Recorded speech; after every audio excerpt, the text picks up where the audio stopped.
Family good morning. Welcome back to our channel Sushma sweet home. ఇవాళైతే another day in my life వ్లాగ్‌తో మీ ముందుకైతే వచ్చేసాను. ఇవాల్టి వ్లాగ్‌లో cleaning, cooking, unboxing etcetera stuff అంతా ఉండబోతుంది. ఎలా ఉంటది ఏంటి అంతా మీరు టిల్ ఎండ్ వాచ్ చేస్తే మీకే అర్థమైపోతది. వీడియోస్ గనుక ఎవరైనా కొత్తగా చూస్తున్నట్టయితే మాత్రం please do consider subscribe and video నచ్చితే లైక్ అండ్ హై పాయింట్స్ ఇచ్చేసి మరింత సపోర్ట్ అయితే చేస్తారని అయితే హోప్ చేస్తూ ఇంకా వ్లాగ్ అయితే స్టార్ట్ చేస్తున్నాను. చెక్‌ఔట్ చేసేయండి. ఇంక ఇక్కడైతే దోస బ్యాటర్ కోసం నేను రైస్, ఉద్దిపప్పు నానపెట్టేస్తున్నాను. చూసారు కదా 2 గ్లాసెస్ ఆఫ్ రేషన్ రైస్ అయితే తీసుకున్నాను. ముప్పావు గ్లాస్ అంతా ఉద్దిపప్పు తీసుకున్నా. అండ్ ఆల్సో ఒక 1 టీ స్పూన్ అంతా మెంతులు కూడా యాడ్ చేసేసుకునేసి వాష్ చేసి మొత్తం అంతా సోక్ చేసి పక్కన పెట్టేసుకున్నాను. మార్నింగే ఆనియన్స్ తీసుకొచ్చారు. అవన్నీ కూడా ఫిల్ చేసి పక్కన పెట్టుకుంటున్నా.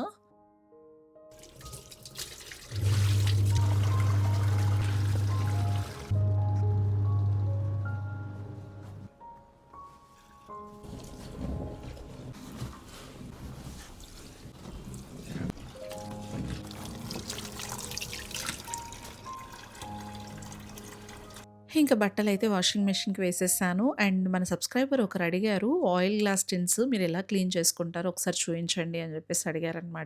సో, అందుకోసం షేర్ చేస్తున్నా. ముందైతే చాలా గ్రీజీగా ఉంది కాబట్టి సోప్ లిక్విడ్ ఇలా వేసేసుకున్న తర్వాత ఆల్రెడీ నేను కెటిల్‌లో hot water పెట్టాననమాట.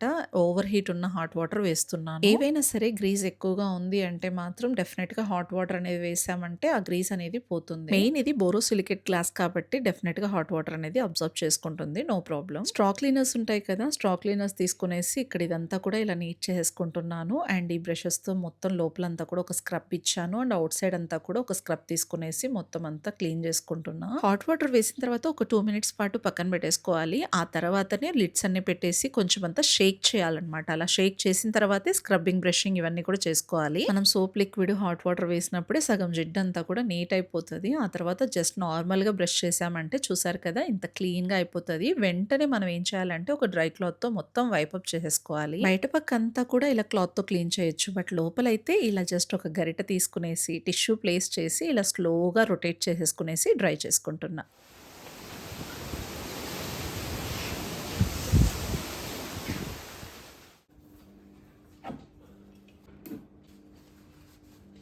Now coming to the cleaning part. అసలు ఎలా ఉందంటే ఇంటి కండిషన్, నిజంగా అమ్మ వాళ్ళొచ్చారని చెప్పేసి ఇంటిని అసలు ఏమాత్రం టేక్ కేర్ చేయలేదు. అమ్మ వాళ్ళు ఉన్నన్ని రోజులు ఇంకా కుకింగ్ అంటూ, ట్రిప్స్ అంటూ ఇలా బిజీ అయిపోయాం కానీ ఇంటిని అసలు ఏమాత్రం టేక్ కేర్ చేయలేదనమాట. మొత్తం డస్ట్‌తో ఫుల్ అయిపోయింది. రోజుకి కొంచెం కొంచెంగా చేసుకుందాం అని చెప్పేసి స్టార్ట్ చేశాననమాట. ఫస్ట్ అయితే ఈ క్రాకరీ యూనిట్ అంతా కూడా ఫస్ట్ క్లీన్ చేసేసుకున్నానంటే చాలా వరకు రిలీఫ్ ఫీల్ అవుతాను. ఇక మిగతావన్నీ డైలీ కొంచెం కొంచెంగా చేసుకుంటూ వెళ్దాంలే అని చెప్పేసి ఫస్ట్ అయితే ఇవి క్లీన్ అయిపోతే నాకు కొంచెం అంతా రిలీఫ్‌గా అనిపిస్తది. ఎందుకంటే ఎంతో డస్ట్ ఉంది. మీరే చూడండి.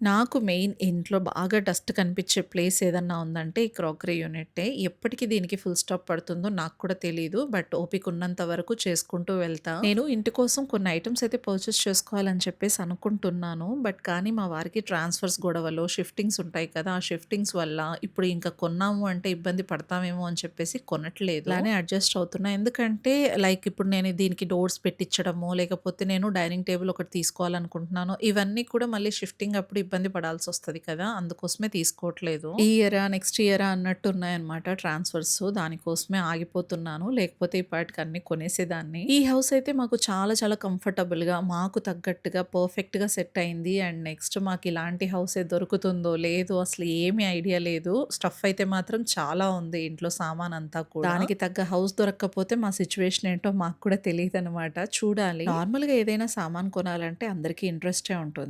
బట్ నాకు ఈ సెరామిక్ విషయంలో మాత్రం పిచ్చుందండి. పిచ్చి. ఎన్ని కొన్నా తక్కువనే ఫీల్ అవుతూ ఉంటాను. అసలు వాడినవి ఇంకోసారి వాడాలనిపించట్లేదు. కొత్త కొత్తగా ఉండాలనిపిస్తూ ఉంటది. బట్ కానీ ఆ సామాను ఎక్కడ పెడతానో నాకే తెలియట్లేదు. ఈ పిచ్చి నాకు ఎప్పటి వరకు ఉంటుందో కూడా నాకు తెలియదులేండి. ఆ పిచ్చి పోతే బావుంటదనిపిస్తది నాకు కూడా. ప్రతి ఒక్క ఐటెమ్ మనసు పెట్టి కొన్నాను. మంచి సెలక్షన్ పీసెస్ అన్నమాట ఇవన్నీ కూడా. అసలు మోస్ట్ ఫేవరెట్ పీసెస్. ఇవి వాడుతూ ఇంకా కావాలనే కోరిక చూసారు. అదే పిచ్చి అంట నేను. ఉన్న వాటిని ఎక్కడ పెట్టాలో తెలియక ఇలా దులుపుకుంటూ, తుడుచుకుంటూ అసలు అలసిపోతున్నాను. అయినా కూడా నన్ను మార్పే లేదు. చూద్దాం ఇన్ ఫ్యూచర్ నాకే ఓపిక నశించిపోయి దాని మీద ఇష్టం కూడా వెళ్ళిపోతుంది. ఇలా క్లీన్ చేస్తూ చేస్తూ ఒక్కసారి కాకపోతే ఒక్కసారి అనిపిస్తది గదా! బాబోయ్! ఇంక వద్దు ఏవి కొనకూడదు ఇంకా ఈ క్లీనింగ్ కూడా నేను చెయ్యలేను అని అప్పుడు అనిపిస్తుందేమో ఇంకా ఏం వద్దురా నాన్న అని. ఎప్పటికైతే ఇంకా అనిపించలేదు. చూద్దాం in future అనిపిస్తదేమో.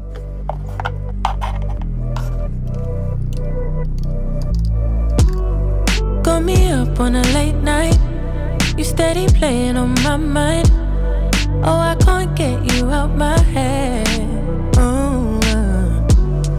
Got a feeling I can't fight. There's nothing left but it feels right. I'm feeling you and I won't pretend. I don't wanna say too much.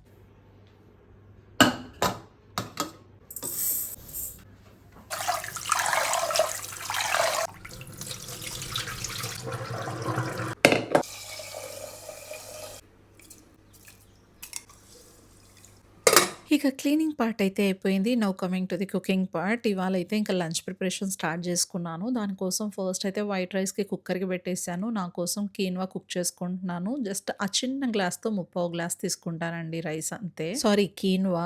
And ఇక్కడైతే 2 గ్లాసెస్ ఆఫ్ వాటర్ వేసేస్తున్నాను. And కొంచెం అంత salt వేసేసి పెట్టేసుకుంటున్నాను. ఈ బుల్లి కుక్కర్‌లో కాసేపు నానబెడతానులేండి. అప్పుడే స్టార్ట్ చేయను. ఇవాళ లంచ్‌లోకి ప్రిపేర్ చేస్తున్నాను. నా మోస్ట్ ఫేవరెట్ కొబ్బరి బీరకాయ అయితే ప్రిపేర్ చేస్తున్నాను. ఎంత బావుంటుందంటే మీరు తప్పకుండా ట్రై చేయాల్సిన రెసిపీ. చేసి ఎలా ఉందో మీరే కామెంట్ చేయాలి. ట్రస్ట్ మీ, ఇది ఎంత బావుంటుందో నిజంగా మీరైతే అసలు మర్చిపోలేరు. అంత టేస్టీగా ఉంటది.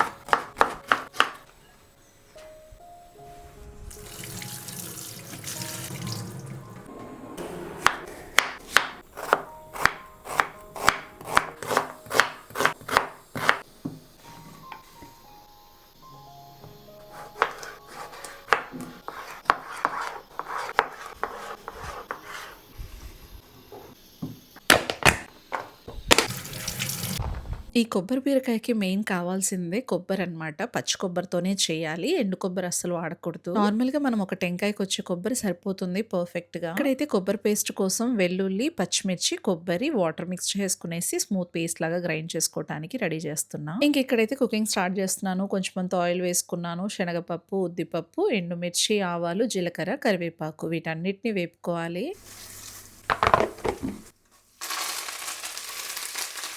అండ్ ఇక్కడైతే కట్ చేసి పెట్టుకున్న ఆనియన్స్ వేసేసుకునేసి మంచిగా ఫ్రై చేసుకోవాలనమాట. సాఫ్ట్ అయ్యేదాకా కొంచెం సాల్ట్ వేసి వేపుకోవాలి. తర్వాత మనం కట్ చేసి పెట్టుకున్న బీరకాయ ముక్కలు యాడ్ చేసుకునేసి సాల్ట్, పసుపు వేసుకొని మంచి ఒక మిక్స్ ఇచ్చేసిన తర్వాత మీడియం ఫ్లేమ్‌లో పెట్టేసుకునేసి మూత పెట్టుకొని కుక్ చేసుకోవాలి.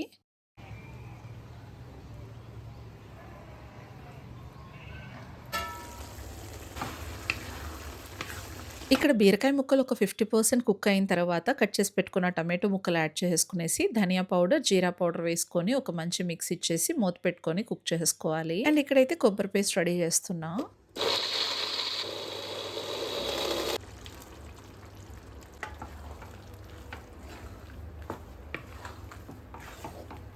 ఇక టమాటోస్‌తో పాటు ఈ కొబ్బరి పేస్ట్ కూడా మంచిగా కుక్ అయిపోతుందనమాట. అదే టైంలోనే ఇవన్నీ కూడా వేసేసుకునేసి మూత పెట్టి ఒక 5 మినిట్స్ పాటు కుక్ చేసేసుకోవాలి. అంతే, ఇంక ఇందులో ఏం యాడ్ చేయాల్సిన పని లేదు. చాలా సింపుల్ అండ్ ఈజీగా ఉంటది. బట్ డెలీషియస్‌గా ఉంటది.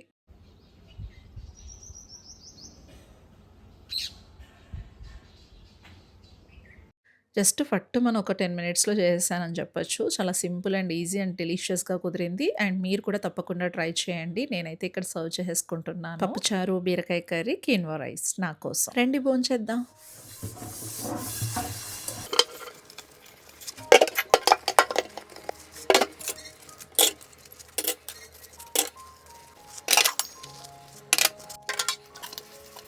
ఇక తినడం పూర్తవ్వగానే ఎప్పటికప్పుడు యుటెన్సిల్స్ వాష్ చేసేసాననుకోండి, చాలా పని తగ్గిపోయినట్టు ఉంటది. ఇంక ఇవన్నీ వాష్ చేసేసి ఎత్తిపెట్టేసాక total kitchen counter top, gas stove అన్నీ కూడా క్లీన్ చేసుకుంటున్నా. మొత్తం ఆయిల్ ఎగరడం అన్నీ అవుతూ ఉంటాయి. కరివేపాకు వేసామంటే చాలు మొత్తం ఆయిల్ స్ప్లిట్స్ అన్నీ కూడా పడతాయన్నమాట ఇక్కడ. ఇంకా దానికోసం మొత్తం అప్పుడప్పుడే క్లీన్ చేసేస్తున్నాను. ఎంత ప్రశాంతంగా ఉంటది కదా ఎప్పటికప్పుడు నీట్ అండ్ క్లీన్ చేసుకున్నామంటే.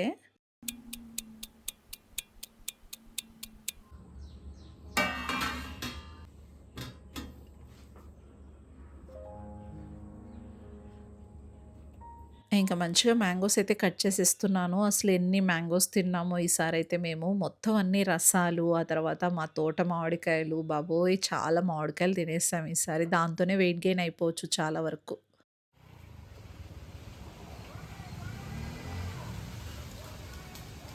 హలో ఫ్యామిలీ, ఇవాళైతే ఒక మంచి అన్బాక్సింగ్తో మీ ముందుకైతే వచ్చేసాను. అదే ఈ అగారో గార్మెంట్ స్టీమర్ అనమాట. ఇది నేను రీసెంట్గా పర్చేస్ చేసుకున్నాను. దీని యొక్క అన్బాక్సింగ్, దీని ఫీచర్స్, ఎలా యూస్ చేయాలి, ఏంటి ఎవ్రీథింగ్ ఇవాళ వీడియోలో షేర్ చేసుకుందాం అనుకుంటున్నాను. అండ్ ఇది ట్రావెల్ ఫ్రెండ్లీనా కాదా, ఇది వర్తబుల్లా కాదా, ఎవ్రీథింగ్ జెన్యూన్గా నేను మీతో షేర్ చేసుకుంటాను. ముందుగా దీని అన్బాక్సింగ్ అయితే షేర్ చేస్తాను, చూసేయండి. ఇలా ఓపెన్ చేయంగానే యూజర్ మాన్యువల్ అయితే ఉంటుంది. అండ్ ఆల్సో వారంటీ కార్డ్ అయితే ప్రొవైడ్ చేశారు. అండ్ గ్లౌజెస్ అయితే ఇచ్చారు చేతులు కాలకుండా. అండ్ నెక్స్ట్ అయితే ఇదే మెయిన్ యూనిట్ అన్నమాట. దీనికి 3 పిన్ ప్లగ్ అయితే ప్రొవైడ్ చేశారు. నాకైతే హెయిర్ డ్రైయర్ పట్టుకున్నట్టుగా ఫీల్ వచ్చింది. చాలా హ్యాండీగా ఉంటది. ఇక్కడున్న ఈ బ్లూ బటన్ అయితే వాటర్ ట్యాంకర్ ఓపెనింగ్ బటన్ అన్నమాట. అలా అయితే ఈ వాటర్ ట్యాంకర్ అయితే ఓపెన్ అవుతుంది. ఇక్కడ నాబ్ ఓపెన్ చేయంగానే ఇందులో వాటర్ పోర్ చేసేసుకునేసి లాక్ చేసేయటం. అండ్ మనకు 2 బ్రషెస్ అయితే ప్రొవైడ్ చేశారు. ఇదైతే ఫ్యాబ్రిక్ బ్రష్ అనమాట. మనం ఏదైనా కాటన్ కానీ డిజైనర్ డ్రెస్సెస్ కానీ అలాంటివి ఐరన్ చేసుకోవడానికి హెల్ప్ అవుతుంది. అండ్ నెక్స్ట్ వన్ వచ్చేసి ఈ లింట్ బ్రష్ అన్నమాట. దీంతో మనం ఈవెన్ గా హీట్ ప్రొవైడ్ చేయడానికి హెల్ప్ అవుతుంది. ఓవరాల్ అన్బాక్సింగ్ అంతా కూడా ఇదే. సో చూసారు కదా అన్బాక్సింగ్, వచ్చిన ఐటమ్స్ అన్ని కూడా అవే అనమాట. మనకి ఇచ్చిన 2 అటాచ్మెంట్స్ తో చక్కగా ఐరన్ అయితే చేసుకోవచ్చు అనమాట. And what is the difference between iron box and also ఈ గార్మెంట్ స్టీమర్ అంటే మాత్రం, ఐరన్ బాక్స్ తో ఐరన్ చేసుకోవాలి అంటే ఒక మంచి ఫ్లాట్ సర్ఫేస్ కావాలి, దానికంటూ ఒక స్పేస్ కావాలి కదా. బట్ దీనికి అలాంటి అవసరమే లేదు. మనం జస్ట్ ఒక హ్యాంగర్ ఉంటే చాలు, దానికి హ్యాంగ్ చేసేసుకోవటం, అప్పటికప్పుడే ఐరన్ చేసేసుకోవటం చేసుకోవచ్చు. ఒక్కొక్కసారి మనం ఐరన్ చేస్తూ చేస్తూ మర్చిపోతూ ఉంటాం కదా, స్విచ్ ఆఫ్ చేయటము అలాగా. అలాంటప్పుడు మనము క్లాత్ అనేది బర్న్ అయిపోవటం చూస్తూ ఉంటాం. బట్ దీని నుంచి అలాంటి ఇష్యూసే రావు. మనం స్టీమ్ చేస్తాం కాబట్టి ఎలాంటి బర్నింగ్ అనేది జరగదు. అండ్ మెయిన్ ఇంకో విషయం ఏంటంటే, ఇది మంచి ట్రావెల్ ఫ్రెండ్లీ అండి. ఏంటంటే మనం జస్ట్ ఏదైనా హడావిడిలో ట్రావెల్ చేయబోతున్నాము, మన బట్టలు ఐరన్ లేవు అన్నప్పుడు జస్ట్ మనం ఒక మూల లగేజ్ లో అలా పక్కన పెట్టేసుకునేసి వెళ్ళిపోవచ్చు అనమాట. ఏదో ఒక హుక్ కి అలా హ్యాంగ్ చేసుకునేసి స్టీమ్ పెట్టేసుకునేసి ఇన్స్టెంట్ గా అప్పటికప్పుడు రెడీ అయ్యి వెళ్ళిపోవచ్చు అనమాట. అంత బాగుంటుంది అండ్ చాలా ఈజీగా ఉంటుంది. అండ్ మెయిన్ ఈ పీరియడ్ ఆఫ్ టైమ్ లో ప్రతి ఒక్క లేడీస్ కి చాలా హెల్ప్ అయ్యే ప్రోడక్ట్ అని చెప్తాను. నాట్ ఓన్లీ లేడీస్, మనం జెంట్స్ కూడా హ్యాపీగా హ్యాండీగా చేసుకోవచ్చు అనమాట. పిల్లలకి స్కూల్స్ కాలేజెస్ ఉంటాయి, వాళ్ళ యూనిఫామ్స్ రెడీ చేసుకుంటూ ఉండాలి. ఒక్కొక్కసారి ఐరన్ కి మనం ఇచ్చినా కూడా వాళ్ళు టైం కి ఇవ్వకపోవచ్చు. సో అలాంటప్పుడు మనం అప్పటికప్పుడు జస్ట్ ఇలా చేసి ఇచ్చేయచ్చు అనమాట. ఈ గార్మెంట్ స్టీమర్ తో అన్ని యూజెస్ ఉన్నాయి. నాకైతే మాత్రం చాలా వర్తబుల్ అనిపిస్తుంది. అండ్ ఇప్పుడైతే ఎలా యూజ్ చేస్తాను ఏంటి అంతా కూడా చూపించేస్తాను, చూసేయండి. ఫస్ట్ అయితే ఈ వాటర్ ట్యాంకర్లో వాటర్ అయితే ఫిల్ చేసుకోవాలి. ఇలా నాబ్ ఓపెన్ చేయంగానే వాటర్ అనేది మాక్సిమం లెవెల్ వరకు వేసుకోవాలన్నమాట. మనం స్టీమ్ పెట్టే కొద్దీ వాటర్ అనేది తగ్గిపోతూ ఉంటుంది, మినిమం లెవెల్కి వస్తుంది. అప్పుడు మళ్ళీ మనం వాటర్ అనేది ఫిల్ చేసుకుంటూ ఉండాలన్నమాట. ఇలా మనం మెయిన్ యూనిట్ కి అయితే అటాచ్ చేసుకోవటం. అండ్ నెక్స్ట్ మనం ఏ ఫ్యాబ్రిక్ అయితే మనం యూస్ చేస్తున్నామో దాన్ని బట్టి బ్రషెస్ అనేవి అటాచ్ చేసుకున్న తర్వాతే ప్లగ్ ఇన్ చేయాలి. ఇలా ప్లగ్ ఇన్ చేసిన వెంటనే లైట్ ఇండికేటర్ అనేది ఆన్ అయిపోతుంది. దీన్ని ఎలా యూస్ చేయాలి ఏంటి మొత్తం అంతా ఇలా యూజర్ మాన్యువల్ లోనే ఉంటుంది, దాన్ని చూసుకుంటూ చేసేయటం. మనం ప్లగ్ ఇన్ చేసిన తర్వాత ఆటోమేటిక్ గా ఆన్ అయిపోతుంది. బట్ ఇక్కడ స్టీమ్ స్విచ్ అనేది ఆన్ చేస్తేనే ఐరన్ చేసుకోవచ్చు. స్టీమ్ స్విచ్ అనేది మనం కంట్రోల్ చేయడానికి, ఆటోమేటిక్ గా అలానే కంటిన్యూస్ గా స్టీమ్ చేయడానికి హెల్ప్ అవుతుంది.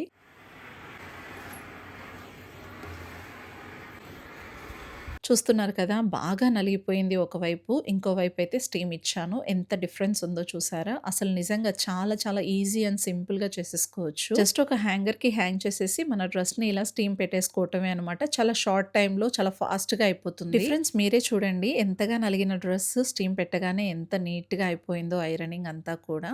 చూసారు కదా ఎంత సింపుల్ గా ఉందో. దీని యూసేజ్ అంతా కూడా చక్కగా ఐరన్ అయిపోతుంది. అసలు నాకు చాలా చాలా చాలా బాగా నచ్చేసింది. సో ఈ ప్రోడక్ట్ కనుక మీరు ఇంట్రెస్టెడ్ అనుకుంటే నేను డిస్క్రిప్షన్ లో లింక్ అనేది ప్రొవైడ్ చేస్తాను. హ్యాపీగా పర్చేస్ చేసుకోండి, మీ టైంని మీరు సేవ్ చేసుకోండి. ఇక వ్లాగ్ అయితే కంటిన్యూ చేస్తాను, చూసేయండి.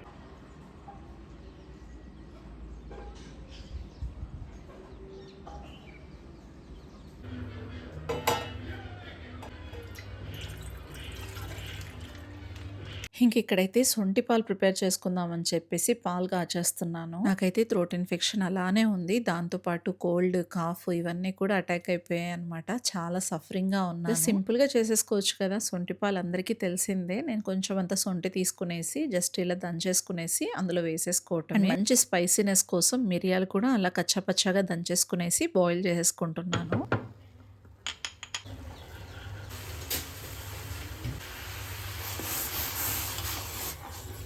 దాదాపు 10 to 15 మినిట్స్ దాకా సిమ్లోనే పెట్టి బాగా మరిగిస్తున్నా. ఆ తర్వాత షుగర్ కావాల్సినంత యాడ్ చేసేసుకుంటున్నాను. ఆ తర్వాత కొంచెం అంత పసుపు వేస్తా.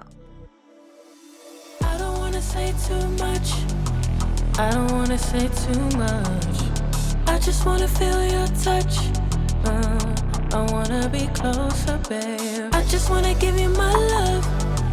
I just wanna give you my love. I just wanna give you my love, my love. Ain't no doubt about it, babe. You should be mine. Through the sun and through the rain, I'll stay by your side. And when seasons change, my love will still remain. 'Cause I got you. And ఇక్కడైతే దోసల్లోకి mix చేయటానికి బొరుగులైతే నానబెట్టేస్తున్నాను. Grind చేసుకునే ముందు ఇలా నానబెడుతున్నా. And ఇక్కడైతే oil jar అంతా కూడా మంచిగా dry అయిపోయింది. ఇంకా దాంట్లోకి ఆయిల్ కూడా ఫిల్ చేసేసుకుంటున్నాను. ఇక దోసపిండి ఆడించే లోపు నేను షౌట్అవుట్స్ అయితే ఇచ్చేస్తాను. And today shoutouts goes to with all due respect Ushashwini, Sandhyarani, Srinu, వ్లో 432, Ayaan Khan, Krishnaveni, Vanamma vlogs, Anu Vellampalliya, Mohini Latha, Geetha, Janvi, Neeru's world, Anitha Naidu, Shravya, Karnati Shanmukhi, Y Srinivasulu, Jhansi Aragonda, Sreeja, Nagendra Praneetha, Sattamatka formulas, polar twins, Preethi Bharath, Rojamani, Rajeshwari Devi, Pendor Hema, Srujana Rani, Gorli Kavitha Grace, Latha, Nagadivya, Shabana Khanam, Manasa Manu, Divya simple vlogs, Dubbageetha. Comment చేసిన ప్రతి ఒక్కరికి కూడా పేరు పేరున చాలా చాలా థ్యాంక్స్ అండి. మీ లవ్ అండ్ సపోర్ట్ ఉంది కాబట్టి మన channel day by day grow అవుతూ ఉంది. రీసెంట్గా మన క్లీనింగ్ వ్లాగ్ అనేది చాలా వైరల్ అయిపోయింది. Thank you so much each and every. Me support ఎప్పటికీ నా మీద ఇలానే ఉండాలని అయితే హోప్ చేస్తూ, ఇంకా చూసారు కదా దోశ బ్యాటర్ అంతా కూడా రెడీ అయిపోయింది. ఇంతతో ఈ వ్లాగ్ అయితే ఏం చేస్తున్నాను. ఈ వ్లాగ్ మీకు నచ్చిందని అనుకుంటున్నాను. నచ్చినట్లయితే లైక్ చేయండి, హైప్ చేయండి. కొత్త వాళ్ళు ఎవరైనా చూస్తున్నట్టయితే సబ్స్క్రైబ్ చేసుకోండి. Thanks for watching. See you soon. Take care. Bye.